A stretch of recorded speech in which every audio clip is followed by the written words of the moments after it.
कहाणी सोमवारची शिवामुठीची। आटपाट नगर होतं, तेथे एक राजा होता। राजाला 4 सुना होत्या।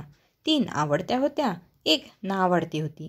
आवडत्या सुनाचा तो चांगला प्रतिपाळ करी, नाआवडतीस जेवणाला उष्ट, नेसायला जाड भरडं, रावायला गुराचं बेडं दिलं, गुराख्याचं काम दिलं। पुढं श्रावण मास आला, पहिला सोमवार आला। ती रानात गेली। नागकन्या देवकन्येची भेट झाली। त्यांना विचारलं, बाई बाई कुठे जाता? महादेवाच्या देवळी जातो, शिवामूठ वाहतो। त्यानं काय होतं? भ्रताराची भक्ती होते, इच्छित कार्य सिद्धीत जातं, मुलं बाळं होतात, नाआवडती माणसं आवडती होतात, वडील मनुष्यापासून सुखप्राप्ती होते।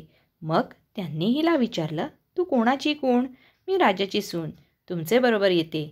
त्यांचे बरोबर देवळात गेली। नागकन्या देवकन्या वसा वसू लागल्या। नाआवडती म्हणाली, काय ग बायांनो वसा वसता?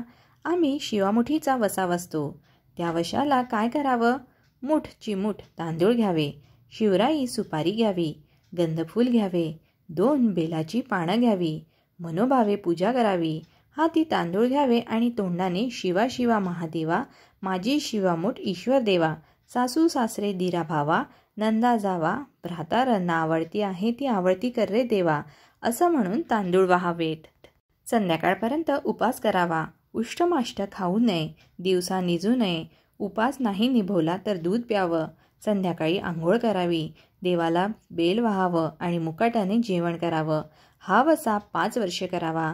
पहिल्या सोमवारी तांदूळ, दुसऱ्यास तीळ, तिसऱ्यास मूग, चौथ्यास जव आणि 5वा आला तर सातू शिवामुठी करता घेत जावे।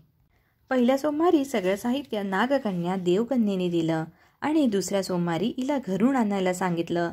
त्या दिवशी हिनं मनोभावे पूजा केली, सारा दिवस उपास केला। जावांना नंदाने उष्टमाष्ट पानं दिले, ते तिने गाईला घातले, शंकराची आराधना केली आणि दूध पिऊन निजून राहिली। पुढं दुसरा सोमवार आला। नाआवडतीनं घरातून सर्व सामान मागून घेतलं। पुढे रानात जाऊन नागकन्येबरोबर मनोभावे पूजा केली आणि शिवा महादेवा, माझी शिवामूठ ईश्वर देवा, सासू सासऱ्या दिरा जावा, ननद भावजया भ्रातारा आवडती आहे ती आवडती कर रे देवा, असे म्हणून तीळ वाहले। सारा दिवस उपास केला, शंकराला बेल वाहिलं, दूध पिऊन निजून राहिली। संध्याकाळी सासू सासऱ्यांनी विचारलं, तुझा देव कुठं आहे? नाआवडतीने जवाब दिला, माझा देव फार लांब आहे, वाट कठीण आहे, काटे कुठे आहेत, साप वाघ आहेत, तिथे माझा देव आहे। पुढे तिसरा सोमवार आला। पूजेचे सामान घेतलं, देवाला जाऊ लागली। घरची माणसं मागं चालली। नाआवडते तुझा देव कुठे आहे म्हणू लागली। नाआवडतीला रोजचा सराव होता, तिला काही वाटले नाही। यांना काटेकुटे पुष्कळ लागले। नाआवडतीची दया आली। आजपर्यंत रानात कशी येत असेल कोण जाणे। नाआवडतीला चिंता पडली, देवाची प्रार्थना केली, देवाला हिची करुणा आली। नागकन्या देवकन्या ह्यासह वर्तमान देऊळ सुवर्णाचं झालं। रत्नजडितांचे खांब झाले, हंड्या हुंबरी लागली, स्वयंभू महादेवाची पिंड झाली। सगळ्यांनी देवाचं दर्शन घेतलं। नाआवडती पूजा करू लागली, गंधफूल वाहू लागली। नंतर मूग घेऊन शिवा शिवा महादेवा, माझी शिवामूठ ईश्वर देवा, सासू सासरा धीरा भावा, नंदा जावा, भ्रातार नाआवडती आहे ती आवडती कर रे देवा, असं म्हणून शिवाला वाहिले। राजाला मोठा आनंद झाला। नाआवडतीवर प्रेम वाढलं, दागिने ल्यायला दिली। खुंटीवर पागोटं ठेवून तळ पाहायला गेला। नाआवडतीची पूजा झाली। पूजा झाल्यावर सगळं माणसं बाहेर आली। इकडे देऊळ अदृश्य झालं।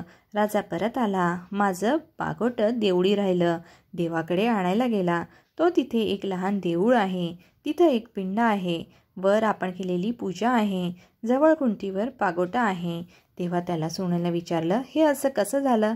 माझा गरिबांचा हाच देव, मी देवाची प्रार्थना केली, त्यानं तुम्हाला दर्शन दिलं, सुनेमुळे देव भेटला म्हणून तिला पालखीतून घरी आणले।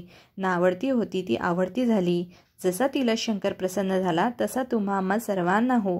ही 60 उत्तराची कहाणी 5 उत्तरी सुफूळ संपूर्ण। प्लीज व्हिडिओ आवडला असेल तर चॅनलला सबस्क्राईब करा आणि व्हिडिओला लाईकसुद्धा करा।